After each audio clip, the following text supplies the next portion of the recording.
అమ్మా గంగానమ్మ తల్లి, నాయన వచ్చావా? వచ్చానమ్మా. ఏం చెప్పావు ఈరోజు గీతాశాస్త్రంలో? ఏముందమ్మా, భగవంతుడు చెప్పింది ఒకటే, మన్మనా భవ మద్భక్తో మజ్జాజీ మాం నమస్కురు మామే వైశ్యసి సత్యం తే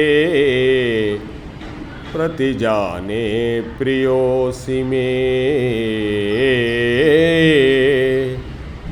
పార్థ, నా భక్తుడు కమ్ము, నన్ను చింతించుము, నన్ను అర్చింపుము, నాకు నమస్కారం చేయుము.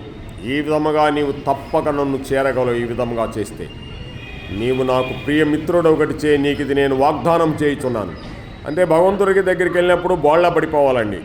2 చేతులు నమస్కారం చేయాలి కింద. భక్తుడు కావాలి, అనన్యమైన చింతతో భగవంతుని చింతన చేయగలగాలి. అలా చేస్తే నిస్సందేహముగా నువ్వు నన్ను పొందుతావని చెప్తున్నాడు భగవంతుడు. 7 కొండల వాడు వెంకటరమణ. ఇదమ్మా, బాగా చెప్పావురా. అంటే కృష్ణ పరమాత్ముడికి 2 చేతులు మొత్తం బోళ్ళ పడిపోవాలన్నమాట. సాష్టాంగ దండ ప్రణామం చేయాలమ్మా. భలే చెప్పావు. నాకు తెలుసా అమ్మా? నీకు తెలుసు కానీ నా చేత చెప్పించుకుంటున్నావు కానీ నాకేం తెలుసమ్మా. ఉంటానమ్మా.